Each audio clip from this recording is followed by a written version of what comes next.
May gusto sa'yo ang ugok na yun, sabi kay Angeli ni Dino. Nasa isang fast food restaurant sila ng mga sandaling iyon. Sinundo siya nito sa opisina upang kumprontahin sa pagbisita ni Logan sa bahay nila noong nakarang araw. May kapitbahay sila na nakapagbalita rito na halos hating gabi na umalis si Logan sa bahay nila. Napatingin si Angeline sa paligid. Nakita niyang may ilang napasulyap sa kanila dahil mataas ang boses ni Dino. Pwede ba? Pakinaan mo ang boses mo. Nasa public place tayo. Baka akalain nila ng mga may lovers quarrel. Nakasimangot na saway niya rito. Ay gusto nga sa iyong ugok na yun. Nakasimangot na ulit nito. Pero mahina na ang tingin nito. Mabait lang sa akin yung tao. Sinasabi mo nang may gusto siya sa akin. At isa pa, wag mo naman siyang tawagin ugok. Mabit si Logan kaya unfair para sa kanya.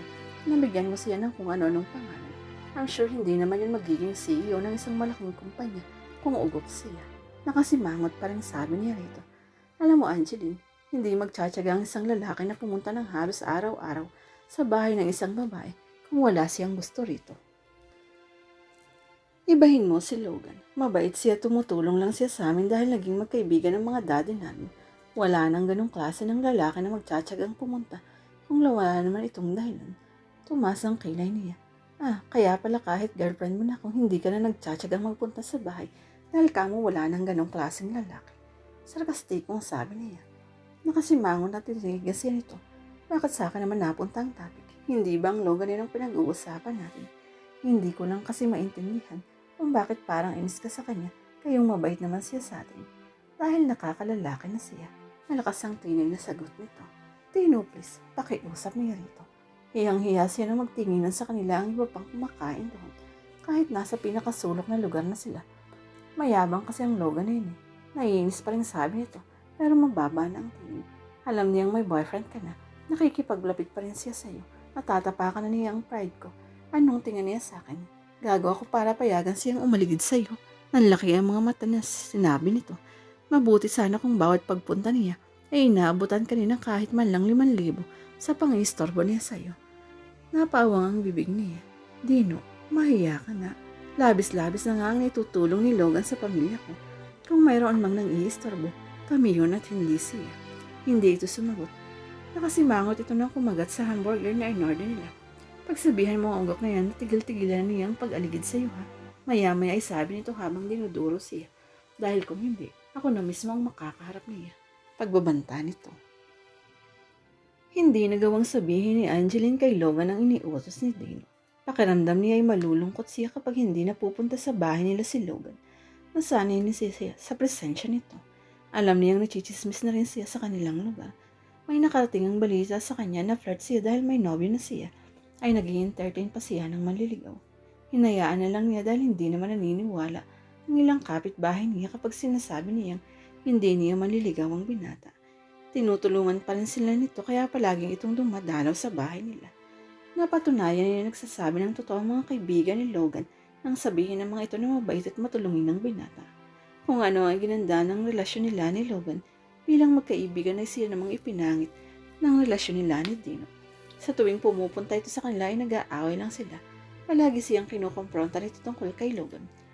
Nagsiselos ito sa binata kahit ilang beses pa niyang sabihin na wala namang dapat ipagselos ito. May pag-aaway pa sila na tinikisiyan nito ng 1 linggo. Kung hindi pa niya tinawagan ito upang mag-sorry, ay hindi siya pupuntahan nito sa bahay nila. Ganun na katindi ang selos nito kay Logan. Kaya nagpasya na siyang kausapin si Logan. Sinabi niya rito na kung maaari ay dalangin ito ang pupunta sa bahay nila. Nakita niya ang lungkot sa mga mata nito nang sabihin niya ayun dito. Kahit siya ay nakaramdam din ng lungkot. Hindi nga niya maintindihan sa sarili. May pagkakataon kasi na mas naminis pa niya si Logan kaysa kay Dino. Pero binaliwala niya yun at inisip na lang niya na marahil ay sobra lang siyang nasanay sa presensya nito. Bagaman hindi na ito madalas na pumunta sa kanila, hindi naman ito nakakalimutang mag-text sa kanya upang kumustahin siya, pati na ang pamilya niya. Nagdulot yun sa kanya ng kasiyahan. Nagmula nang kausapin niya si Logan ay last na ang pagpunta ni Dino sa bahay. Hindi na rin sila madalas mag-away. Pero sa simula lang pala yun dahil pagkatapos ng 2 linggo ay dumating na rin ang pagpunta nito sa kanila. Kapag tinetext nito ay hindi nagre-reply ito. Kapag tinatawagan nito sa bahay palagi itong wala at hindi man lang magre-return call sa kanya. 2 beses niyang pinuntahan ito sa bahay nito, pero hindi niya nabutan ito at sinungitan pa silang ina nito. Ang magtatatlong linggo nang hindi nagpapakita ito sa kanya, ay pinasya niyang puntahan ito sa pinagtatrabahuhan nito. O anong ginagawa mo rito? Gulat na tanong ni Dino nang makita siya nag-aabang sa harap ng building ng opisina nito. Naging malikot ang mga panatinaw at hinila siya sa isang sulok na bara pang nahihiya itong naroon siya. Bakit naman parang gulat na gulat ka? Nagtatakang tanong ni Rito. Dati naman akong pumupunta rito. Kapag gawa ay napasulyap siya sa kalawang kamay niya, may bagong relo ito at hindi man siya updated sa mga brand ng relo. Sa tingin niya ay mukhang mamahalin iyo. Alam ko pero wrong timing ka eh. Bakit ba? Parang naiinis pang tanong nito. Bagaman gusto niyang mainis sa kawalang interest nito sa presensya niya, ay nagtimping siya. Gusto kong mag-usap tayo. Bakit ba hindi ka man lang nagpaparamdam sa akin? Sarkastikong tanong niya. Angeline, pwede ba sa kanan natin pag-usapan ng tungkol sa atin? Nagmamadali ako eh. May lakad pa kami ng boss ko. Tapos na ang oras ng trabaho mo kaya. Pwede ba, Angeline? Bulyaw nito sa kanya. Sinabi ko lang nagmamadali ako eh. Nag-iinit ang mga pisngi niya sa pagkapahiya. Ilang segundo rin nakatingin lang si Rito at hindi nagsasalita. Bigla parang nag-guilty ito. Hinawakan siya nito sa magkabilang balikat. Sorry, hinging pa umanhin ito. Nagmamadali lang talaga kasi ako eh. Kung gusto mong mag-usap tayo bukas ay dadalawin kita sa inyo. Busy lang ako nitong mga nakarang araw, kaya hindi ako nakakapunta sa inyo. Hindi pa rin siya kumibo. Busy lang talaga ako, sabi nito. At nagmamadali lang ako ngayon, promise bukas dadalawin kita. Naglubag naman kagad ang kalooban niya. Promise mo yan ha, saan ba kayo pupunta ng boss mo? Sa ospital, sagot nito.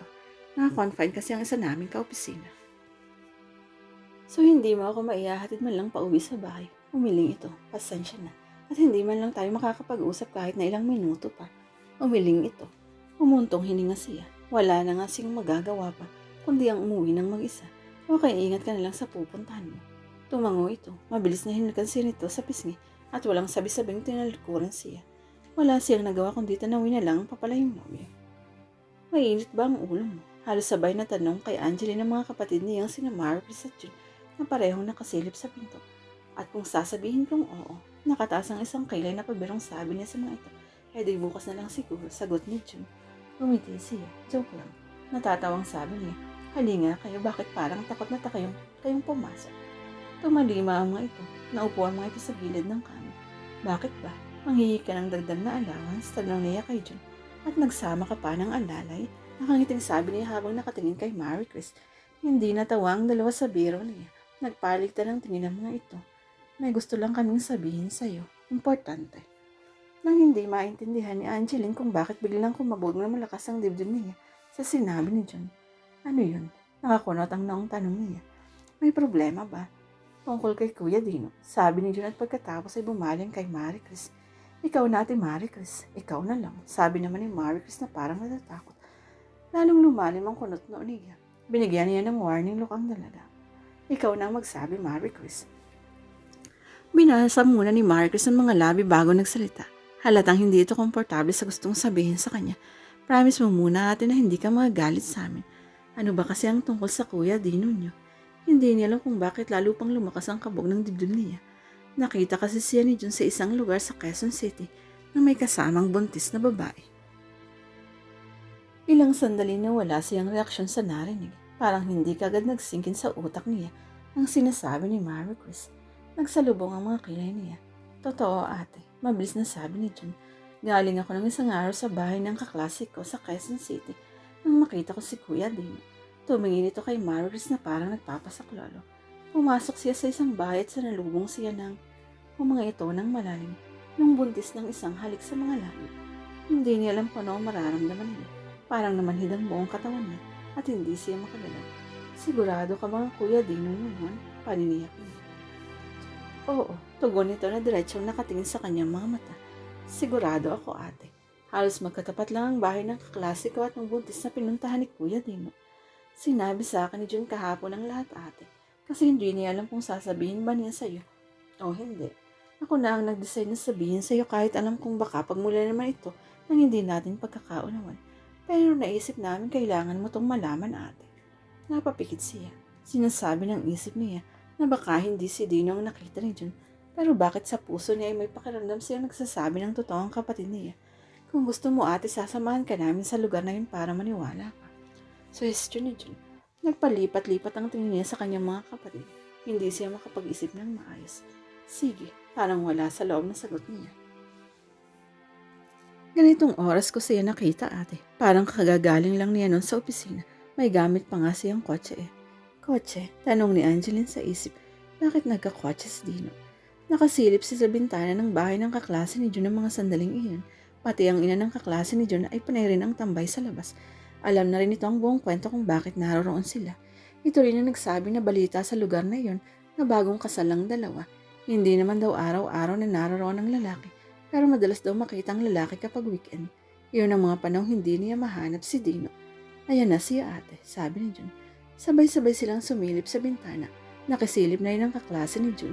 Kitang-kita ng mga mata niya kung paano bumaba. Mula sa kotse si Dino at sinalubong ng halik ng isang babaeng buntis. Sa tansya niya ay 5 buwan ang buntis ang babae. Matagal ang paglalapat ng mga labi ng dalawa. Parang miss na miss na mga ito ang isa't isa. Nang makapasok si Dino at ang babae sa loob, ay nanghihinang napaupo siya sa sopa.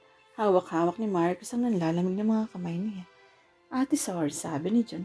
Nagtagi sa mga bagang niya. Nanginginig at nanlalamig na ang mga kamay niya. All the while, ginagawa na pala siyang tanga ni Dino. Ano ba ang nagawa niyang kasalanan para mangyari ang ganyan sa kanya? Anong ginawa nitong masama kay Dino para gawin nito sa kanya? Pumikit siya. Gumuho sa isip niya ang pangarap niya para sa kanilang dalawa ni Dino. Kapag kuha na ito malayo siya at tinungo ang kamilang bahay, sunod-sunod ang ginawa niyang pagkatok. Hello, nakataas ang kasangkilay na bati nito niya kay Dino nang pagbuksan siya ng pinto. Kumusta ka sa? Parang ibinabad sa suka ang mukha nito nang mabungaran siya. Angeline, anong ginagawa mo rito? Napasulyap din ito sa nakasunod na sina Jun at Marie Chris na masama ang tingin dito. Galing kasi ako sa bahay ng kaklase ni Jun. Tapos na may nakita kong parang kamukha mo na sinalubong ng halik ng isang babaeng buntis. Kaya ako matok ako para siguruhin kung ikaw nga yun. Ikaw nga pala talaga. Sarkastikong sabi niya. Gusto niyang palakpakan ng sarili sa lakas ng self-control niya dahil hindi niya nagawang sampalin si Dino. Kaya yun ang una niyang naisip ko. Halos sino ba ang kausap mo? Lalong nawala ng kulay ang mukha ni Dino nang lumapit sa kanilang babaeng mintis. Hello, nakangiting bati niya sa babae. Ako si Angeline, ang girlfriend niya. Ikaw sino ka sa buhay ng lalaking ito? Tanong niya habang nakaturong isang daliri niya kay Dino. Tila hindi nabigla ang babae sa sinabi niya. Parang alam na ito ang tungkol sa kanya. Ayusin mong babaeng iyan, sabi lang nito kay Dino. Saka pumasok ulit sa loob nang makitang unti-unti nang nakaka-attract sila sa ibang tao. Tinabing ni Dino ang daliri niyang nakaturo dito. Huwag kang mag-iskandalo rito, Angeline. Babala nito sa kanya. Nagtagis ang mga bagang nila. Hindi ako mag-iiskandalo din. Obvious naman na matagal mo na akong niloloko. Nagagalit ka pa nun sa akin na nakikipaglapit ako kay Logan. Samantalang ikaw. Pala yung may ginagawang milagro. Ano ang nagawa kong kasalanan para gawin mo sa akin to? Pumiyok ang boss niya pero pilit pa rin siya nagpapakatadag. Wala kang ginawang kasalanan, Angeline. Kaswal na sabi ni Dito. Kaya lang malaking oportunidad ang dumating sa akin kapalit mo. At narealize ko na wala nang offer sa kang darating kapag pinakaulang ko pa.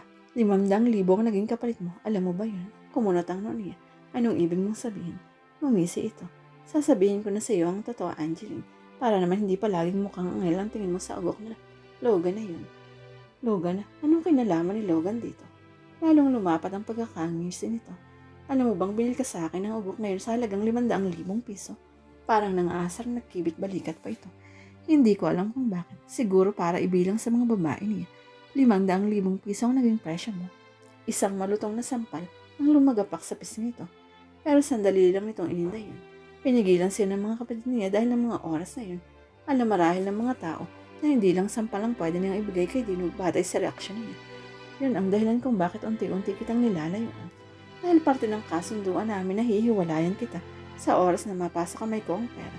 At hindi ako tanga para tanggihan ng 500,000 piso. Pareho tayong mahirap, Angeline. At kung tayong magkakatuluyan, pati mga anak natin ay maghihirap. That's a lame excuse, Dino. Dahil kahit hindi ka bayaran ni Logan, alam mo sa sarili mo na magkakahiwalay rin tayo dahil buntis na ang isa sa mga girlfriend mo. Mumisi ito. Isa lang ang tawag doon, Angeline. Hitting 2 birds with 1 stone. Naningkit ang mga mata niya. Ikaw ang pinakawalang kwentang lalaking nakilala ko dito. Pinatunayan mo lang kung gaano ka talagang kamukhang pera. Nagsisisi akong ibinigay ko ang halos 2 taon ng buhay ko sa iyo. Pasigaw na sumbat niya rito. Pagkatapos ay nagmarcha na siya palis kasunod ang dalawang kapatid niya. Habang bumibiyahe sila sakay ng taxi ay doon lamang pinakawalan ni Angeline ang emosyon niya. Tumulo ang luhang hindi niya alam kung bakit hindi lumabas kanina sa komprontasyon nila ni Dino. Masakit para sa kanyang nangyari. Hindi nga lang niya alam kung ano ang mas iniinda niyang sakit. Ang ginawa ni Dino o ang ginawa ni Logan sa kanya. Pinakiramdaman niya ang sariling damdamin. Mas nasasaktan siya sa kalamang binilisihan ni Logan kay Dino. Ano ba ang tingin nito sa kanya? Isang property na kapag nagustuhan ay basta nalang babayaran sa may-ari. Aminado siyang natutuhan na niyang mahalin si Logan. Hindi nga lang niya ini-entertain ang nararamdaman dahil kay Dino lang niya gustong ibuhos ang atensyon niya dahil nobyo niya ito. Kaya mas masakit para sa kanya ang ginawa ni Logan. At marahil ang luhang dumadaloy sa kanyang pisngi ay para sa ginawa ni Logan sa kanya. Idiretso niyo sa Makati, Mama, sabi niya sa driver ng taxi. Napatingin sa kanyang mga kapatid niya. Makikipagtuos lang uli ako kay Logan. Galit na sabi niya.